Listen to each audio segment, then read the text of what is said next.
All right, let's do this. Welcome to Convict Inc. My name is Robert Rosso, and I'm wearing this sweatshirt for somebody out there in the audience who said never wear this again because it was black clothes. Whatever. I love it. It's kind of very comfortable too. Okay, please hit the subscribe button if you have not subscribed. Like button, please push the like button if you like the videos. If you don't, then don't. I'm not gonna, please. If you do though, yeah, I would appreciate it. Almost 2,900 subscribers. I was just checking that out a few minutes ago. Yeah, it's crazy. It's crazy, and I'm gonna keep saying that every time I watch this stuff grow. So, what am I gonna do? Man, there's like, do I do Sharna or do I do Convict Inc? Okay, I'm gonna do Sharna. All right. If you guys seen the pen pal video that I did, it's like this. My second wife, the second person that I married was a pen pal. And I go into detail if you want to know something about that. That ended poorly with her on the stand testifying against me, helping the government give me a life sentence. Of course, you guys know Marta does not like, my current wife does not like to be called a pen pal. She was, because she was not looking for a relationship, and she was a studying psychology student. But anyway, nevertheless, it's just, she was a pen pal for all intents and purposes. I mean, in modern day terms, it's not like the old days where it's all snail mail. That's the original term pen pal came up. So what would you call them nowadays? Right? I don't, anyway. In 2011, Marta was running my Facebook page, WordPress account, several other platforms that I was either writing or doing social media on. And a lot of people reaching out to me from all over the world, especially after I did the Bernie Madoff interview. That gave me international recognition. And one of the people that reached out to me was a girl from Australia by the name of Sharna. All right. Sharna was interesting. I can tell she was bright and funny. There wasn't too many people that I put on my personal contact list. For you that don't know, in federal prison, they have direct email contact. So it's not like internet access. So you have to have put an approved contact in. It has to get accepted, blah, blah, blah. And there's like 30 contacts. If you want more, you got to go to the warden or your unit team and request that you have more than 30 contacts to put on your contact list. So I rarely put people on my direct contact list or Core Links account. What I would do is I would just write them on Facebook and then forward the messages to Marta or whoever was running my account, and then they would forward it to that person and so forth. So usually it was like a day before I got the message back, especially with people from different countries like Sharna, who was like 16 hours difference, I think. I got somebody or two people from Australia, so you guys can, and girl can tell me about that. So I decided that I'm going to put this girl from Australia on my direct contact list. We go back and forth a little bit, and I find out that this girl was a prostitute, and she was about 38 years old at the time, had done time for her boyfriends, took the case on 1 or 2 occasions. Also, she used to smuggle drugs into facilities. In order for her to get approved for any prison visit in any state, I believe, she had to get approved through the governor. Anyway, maybe somebody from Australia can explain that in the comment section if they've never heard of that. I don't know. But she had been accused of smuggling drugs in so much that they kind of banned her. I relapsed while I was talking to Sharna, meaning I was clean for 3 years, 7 months, and 20-something days. And I relapsed. And I used to talk a lot about my sobriety. I kind of got preachy, to be honest. You know, I was on a high horse and I was never clean. I was sober, but not clean. Dry drunk was what they would refer to it as in AA or NA.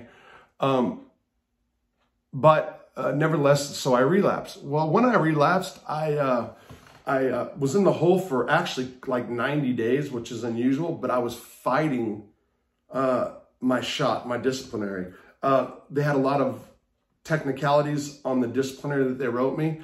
And honestly, I had so much community support, fan base, if you will, that I really didn't want people to find out that I relapsed. I was doing everything possible to win that shot, to keep people from finding out.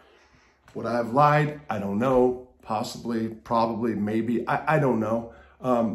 In the end, they booked me for it, and I ended up writing a big story about relapsing. Now, the reason I was so adamant about trying to beat that is because we were doing like, you know, a free Robert Rosso site, basically trying to gain community support for my release, you know. And one of the things I would talk about is, like I do here, I was this fucked up person in prison. I did all this bad shit, but look at me now, I'm clean and sober. And, you know, and I was until I relapsed, but that's what the whole idea was. So I didn't want to be found out and exposed and lose all the support. You know, I was going to do like an online petition to the president kind of thing. Whatever. So I get out, I write the story about relapse, the next chapter. That was actually the name of the article I wrote, article, it was more like a book. And when Sharna found out, she reached out to me and she said, you know, it's okay. She goes, I do a little hit every now and then. And that's the first that she led on that she still got high. Now, she's a heroin addict, was on methadone, and was doing good. She was actually, like I said, she was a former prostitute, and she was going to talk to young girls about not being a prostitute, etc. And she was also involved in the clean needle exchange programs. She was really involved with this magazine called Whack. That magazine is crazy. If you guys can ever look it up online, they changed the name, I believe, but man, that's a crazy magazine in Australia. So when I found out that Sharna was still actively using, I ended up calling her. She was staying with her dad. She had a daughter, Joe, I'll say that, who was like 12, 13 years old. And the dad had raised her most of her life, and she was in the process of getting her back. And I called her one night, and she was fucked up. First of all, she had a real rough voice. She sounded like a dirty old man. That's what I used to tell her. She would laugh about that. That's how I knew that, you know, I got a girl. I'm talking to girls probably actively, you know, probably does a little bit more dope than she's claiming. As we were talking, I found out about the prices of drugs in Australia. Yeah, a gram was like $600. They got heroin from Thailand a lot, so they got good heroin, but by the time it got to Australia, depending on the part of the country, it was stepped on heavily and so forth. Something happened where the issue of cocaine came up, and she said that cocaine was $600 a gram. She lived at that time, I think she just moved to Tewantin.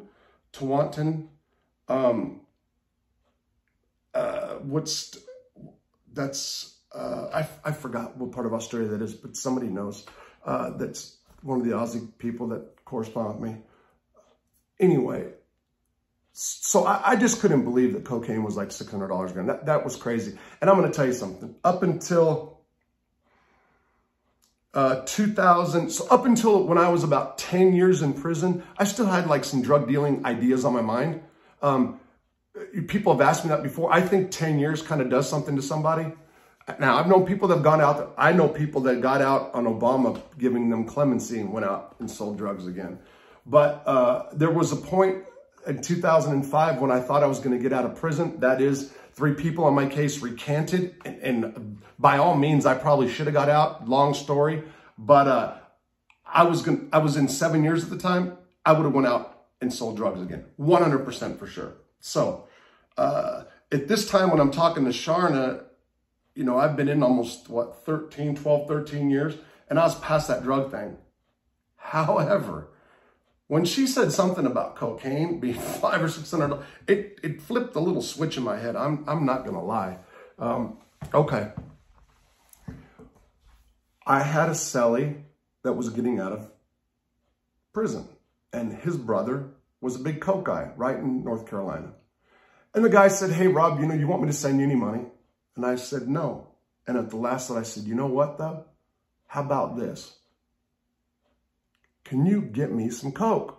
And the guy's like, well, because he knew I wasn't doing the, you know, I had gotten high to like think that I was going to want to bring drugs in the prison. It wasn't me. And I said, man, if you can, this is what I would like for you to do. I would like for you to send 7 grams to this address in Australia. And you know what? Just get a letter. Try to smash it down as best as possible. Wrap it in a few pieces of paper, put some extra stamps on it, and sling it. Put a fake address, sling it in a regular letter. I wanted to see, just for the hell of it. 2011, people. Remember, statute of limitations over on this. But anyway, well, it was 10, 12 days after this guy left, I get a message from Australia saying thank you. And do you know that 2 days after she got it, sure enough, $3,500. She came up with $3,500. And she took that cocaine and she stepped on each gram twice. She put 2 grams of freaking cut on each gram and made, $1,500, $1,600, whatever she did. And was able to send money to where I wanted. And you know what? I just couldn't believe it, you know? And anyway, I started kind of plotting. I'm not going to lie. I don't even think I've told Marta this, but I kind of started thinking, wow, if I can just send a little bit of drugs to Australia every once in a while, and I started thinking if I got out, maybe, so these thoughts were going through my head. I started writing her messages about it, was just to kick around different ideas. And the way I wrote these messages is we just got labels in prison. Used to be able just to sign an envelope, but then they gave us mailing labels. So you had to put it on the front of the envelope. So if I was writing Sharna in Australia, I had to have her address, and you had to go to the printer, print it out, put it on. Well, that worked out great for secret coded messages underneath the label. So I did. And she was able to, she's a smart girl, able to figure it out. And then when she would send me a message back, she would write it underneath some stamps. And the stamps in Australia are like huge, right? So, we get, this took a long time. This didn't bore any fruit, whatever you want to say, but there were some, things kicked around. I get sent to Butner in 2012. I got sent to Butner basically because I was a writer and I pissed off the staff at Butner too, which I'll do videos about at some point. When I got to Butner, SIS pulls me up. They know who I am. They know my articles. They read my blogs, blah, blah, blah. And they just said, don't write about the prison. Okay, no problem. So Sharna and I are still sending messages, and letters back and forth underneath the stamps and stuff. Well, it kind of died out because I really didn't have a co-connection. That wasn't really on my mind. Being a drug dealer wasn't really my thing. It was just some ideas tossed around. All of a sudden, she brings up this stuff about Suboxone. I didn't know, I had no idea what Suboxone was. And apparently Suboxone, which comes in pills or strips, little strips that I guess they have these either like teeth whiteners or fresh breath Listerine strips. They're about that size. They came out in Australia long before they did in the United States. Man, I'm getting hot in here. I had the heater up too high. So they had these strips long before we did here. And in that prison system, they were already used to people sending drugs in the mail. They were not in the United States at this time. Well, she was mentioning Suboxone, and I was on SIS email monitoring. So one of the SIS guys pulls me up and says, hey, Ross, so listen, that girl from Australia, Yeah, I just try to tone down the word Suboxone because the other guys around here are getting nervous and they want me to stop communication with you two. But to tell you the truth, she's harmless. She's in Australia. Just tell her to tamper it down. Okay, so I say something to her. About a month goes by. I call her up and she says, hey, what do you think of my queen? I'm like, your queen? Yeah, what'd you think of my queen? I don't. Okay, so then I quit the stamps. Okay, so I rushed to my cell. I used to save letters for, and then just throw them away after a while. I open up a stamp and there are these little orange strips. She had sent me Suboxone from Australia. And I was like, holy fuck. Now, I didn't know what it was, how much it was. I didn't know what it did, blah, blah, blah. Soon found out. It's like heroin when you're clean. It's synthetic opiates. It's designed to get people off the shit, but you can get high. And it was going for like $400 a strip in the prison that I was in. End up telling a couple of my dudes, people got high a little bit, and some time went by, and she sent another one, and now I'm kind of want to make some money off this. And this is right around the time Marta comes in my life and we start having a serious relationship. So there was, Marta didn't know that side of me, and, and I wasn't really trying to do all that. But I was, I wasn't on a run. I was clean, but I was doing sometimes. So, had that Jekyll and Hyde thing going on. Well, she was sending some shit. And we knew she was, and I say we, there was me and there was several people of my guys, which is always stupid. By the way, you ever do introduction into a correctional institution? Don't tell your friends. Matter of fact, if you ever deal drugs and have it transported via car, mail, airplane, don't tell your friends. Okay, side note. But these guys we were getting high, whatever the deal was. So there was my dude Troy, Jay, Mart, and a couple others. So there was one, two, actually there was 3 of us that actually knew that I was waiting on these strips. There's a cop that worked by the name of Snyder. And if you want a worse cop in your block for any kind of contraband, you don't want Snyder. The Snyder is not the cop you want to work your block if you're doing dirt. And he shook down every shift. But if he knew you, he liked you. If he knew you were an old timer, yeah. If he knew that you didn't really fuck around a lot, he didn't bother people. Well, he's doing mail call. And at the time, what happens is a few days as we're waiting for this to come in underneath stamps, they start pulling stamps off of letters because people are getting drugs under the stamps, specifically Suboxone. I know some guys got heroin sometimes too. So now I'm waiting, it's a 50-50 shot because I'm probably going to get popped because they're pulling stamps. Snyder's doing mail call and he's calling. And the way he did it was he wouldn't just go, so-and-so, so-and-so. A lot of them just sling mail. He would call and wait for you to come down, hand it to you. So he called somebody, and as we're waiting, I look down and I can see these big stamps. I know this letter's me. I know it's from Australia. And right under the stamp, you can see an orange tip, the strip of Suboxone, hanging out of it. About a quarter of the strip is hanging out. And I swear I was just waiting for Snyder to look down and go, what the fuck? Because it was like, and it was like falling. And then when he went to hand it to me, he goes like this, and it slides out even more. And J-Mart, Troy, and we're dying. We're freaking dying at that point. I got it, no problem. And that was the end of that, by the way. Now, we kept corresponding. The rest is kind of irrelevant. And one day she says, I need to talk to you. And she says, when I was a prostitute, I got raped. And what had happened is she had one of these people that kidnaps women. You see it, something you would see on the news. Kidnapped her. Somebody was in the back seat. She recognized the guy. He was strange.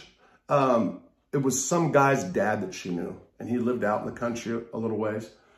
And she gets in the car and they go to wherever, and somebody jumps out from behind her and snatches her, throws the blanket on her. They bring her out to the country and they put her in like a school bus that had been made into like a chamber, something that you to rape women. Like there was a phallus. There was, you know, she was tied down, so she was tortured.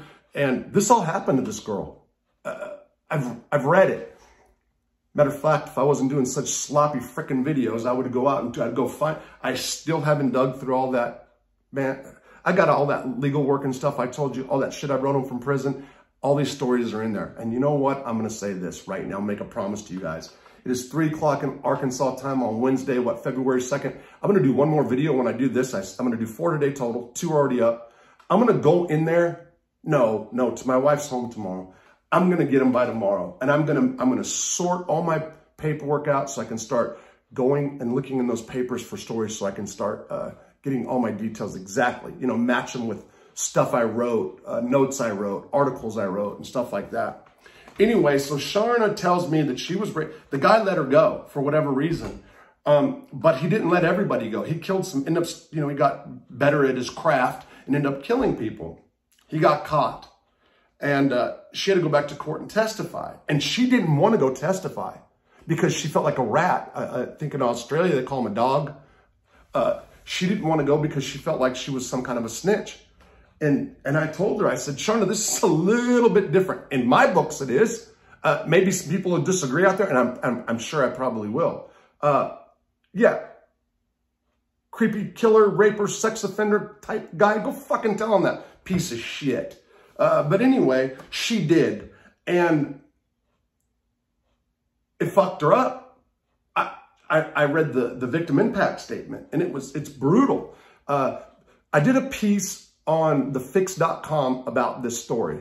Please, if you want to know the details behind what Sharna said, I think I did quote what she said. Read that article about Sharna. I left some of the things I said out in this video today about the Suboxone and all that. I left all that out. But go read that. It's tragic. It's fucking horrific. Anyway, so she had to go to court twice for that.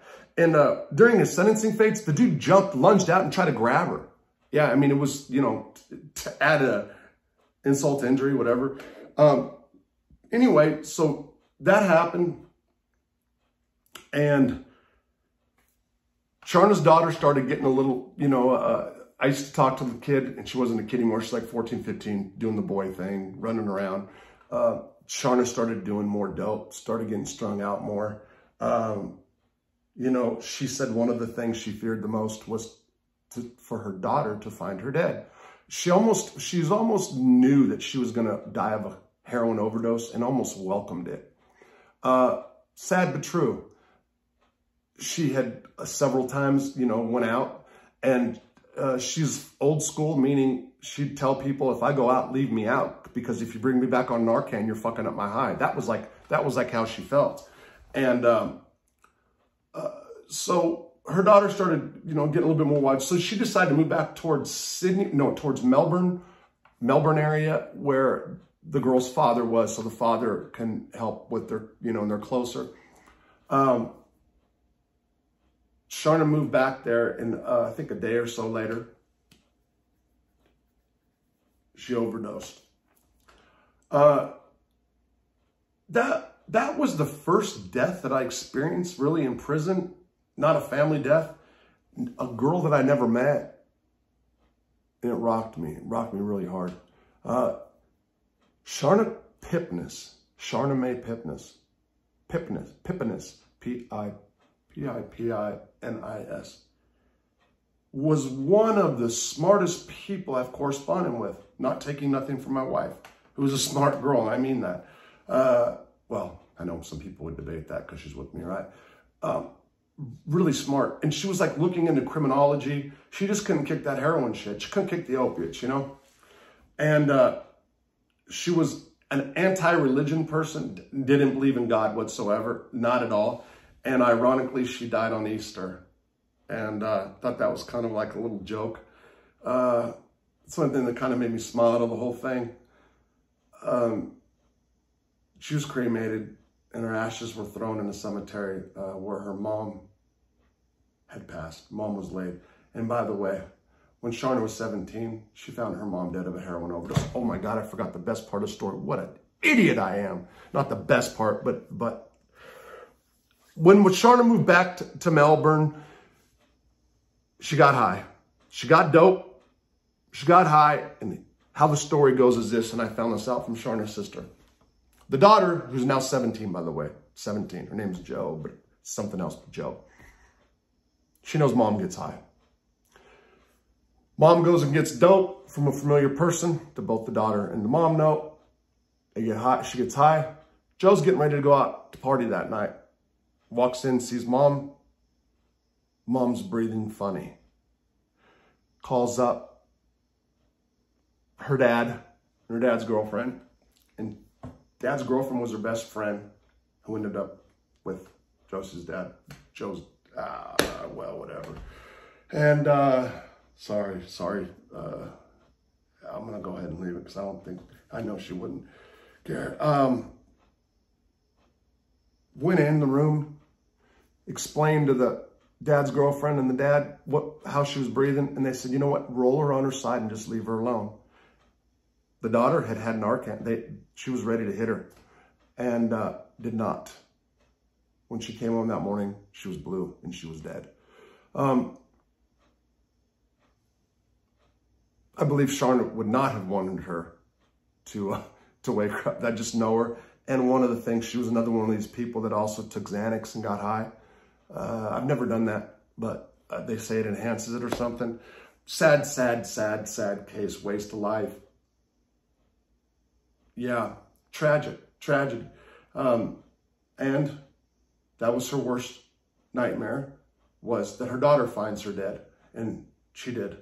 Like, she found her mom dead when she was 17, is what she told me. So yeah, that's the story of Sharna Mae Pipinis. Miss her. I miss her. I would have really liked. Now, the girl liked me, okay? Crush-wise, whatever. And she used to have this thing, you know, one day we'll go to Thailand. You know, and like, we'll stay there for 6 months. I guess in Australia you can stay 6 months. She used to get a check. You get a check, like disability check, if you're an addict in Australia. Yeah, the girl got, she got like $2,500 a month or something for being an addict. She lived comfortably and got high. And I know some people would think she's a degenerate that deserved to die or whatever. I know there's people out there that'll feel this way. I see a waste of a life in many ways. Somebody that you know, like could have really done something, taken her experiences, especially that tragedy that she suffered with that sicko that fucking held her in that thing and used a rape machine on her and all kinds of other crazy shit. But I wrote that for thefix.com. I hope you guys go read it. Miss her. Still miss her to this day. That was 2015 or 2016. And it's sad. And I hope people out there that are using heroin stop. Now we've got all this fentanyl crap. You know, I've never been out and on the streets and done heroin and stuff. I got all this fentanyl stuff. I know it's hard. I know that opiates are a bitch to kick. And I know that, like I said in one of the videos today, everything else in life is second best after you touch the feet of God. That's the way I describe it with opiates. But there's more to life. There is. Yeah, Sharna Mae Pipinis. Rest in peace.